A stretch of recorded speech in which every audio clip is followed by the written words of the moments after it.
Like the planets in our solar system, the Sun's name is not derived from some Roman god. The word sun is believed to stem from the Old English spelling of sunne. It wasn't always known as the sun, though. Ancient Greece dubbed the flaming orb Helios, the son of the titans Hyperion and Thea. In ancient Rome, the sun was known as Sol, Latin for sun, and was attributed to the deities Sol and the less popular Sol Indiges. For Egyptians, the sun took form as the god Ra, who was later merged with Horus to create Ra-Horakhti, or the god of the sky, earth, and the underworld. For millennia, well-educated people believed the earth was flat and placed at the center of the universe, enclosed there with a protective covering. In the early 16th century, Nikolai Copernicus introduced a different model of the universe in which the sun lay at the center and the earth revolved around it. Copernicus' heliocentric model is taught today, while the earlier geocentric model has been utterly rejected. The Catholic Church advanced Copernicus' heliocentric model, constantly urging him to spread it abroad, together with other theories that opposed the sacred scriptures. The necessity to change public conception from an accurate belief in a flat, enclosed earth to a false belief grew slowly. The Jesuit order was established in 1540, and Copernicus dedicated his book, Revolutions of the Heavenly Bodies, to this very same pope. With the biblical geocentric model rejected, a new explanation was required. A globe Earth, its orbit of the sun for millions of miles every year, illimitable realms of space with billions of galaxies, each composed of billions of stars with worlds innumerable. All this became necessary to explain the new heliocentric model of the universe, and mankind, over a short time, lost his divine significance. Thereafter was created an environment within which the writings of Charles Darwin found a receptive audience. Just spin. We also revolve around the sun on a plane tilted 23.4 degrees relative to our spin. It's kind of nauseating at this scale-wise, around the galactic center at about 792,000 kilometers per hour. We are headed, riding along in the Milky Way, in the direction that the constellations of Leo and Virgo are to us, at a speed of 2.1 million kilometers per hour, towards a thing we don't fully understand yet, simply called the Great Attractor. This is how you, on Earth's surface, are moving through the universe aboard spaceship Earth. Okay. Black. Okay. Hi, this is Angela, and today we're going to learn about the solar system. Hi, this is Isa. Today I'm going to show you how to make your own solar system. Today we are going to build a solar system using... Let's start with the biggest object in our solar system, the sun. The sun is the center of our universe. It is a great big star. It is the closest star to the Earth. And this is the solar system swirl. And it's called the solar system swirl. And it's a swirl of the planets. So let me tell you what are there. It's the black solar system. It's their Sun, Mercury, Venus, Earth, Mars, Ceres. That's a dwarf planet. Do you guys know that? No, we didn't. In our solar system, all planets move around the sun, but they're all at different distance and move at different speeds. For the longest time, mankind believed that the Earth was the center of the solar system, and that the sun revolved around the Earth. And it's very easy to see how they believe that. You know, because when you wake up in the morning, the sun's over here. At lunchtime, it's over here. In the evening, it's over there. It certainly appears to us that the sun is moving. just like it appears to us that it's luck and fate and chance, the things that happen to us. I agree. That's the way it appears to our senses. And yet in the 16th century, along came a man called Copernicus. And through his mathematics and through his telescope, he proved absolutely that it wasn't the Earth that was revolving, or rather, it wasn't the sun that was revolving around the Earth, but it was the Earth that was revolving around the sun. And now I believe that. Everybody here believes that. I mean, I have no doubt. I have no doubt that the sun is moving around the sun. But I don't know about you.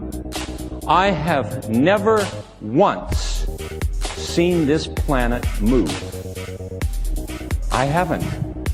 Never once. And yet every time I look up into the sky, I see the sun in a different place. Providing it's there. It is Vancouver.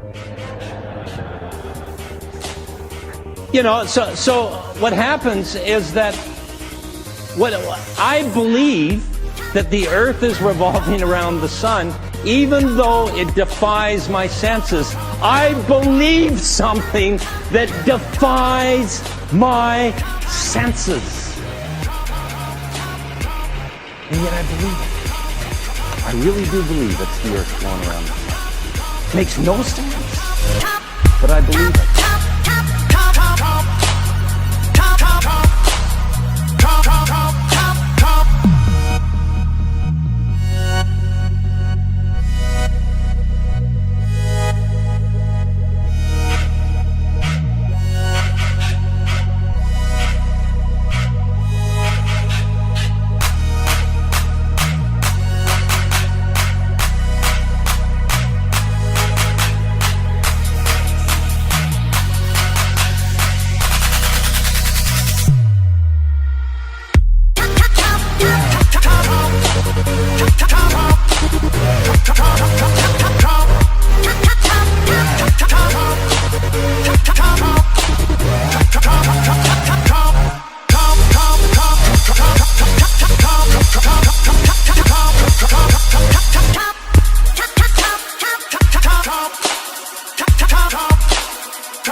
Thank you.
I'm gonna do a riff for a minute, because so many people accuse me of lying to them.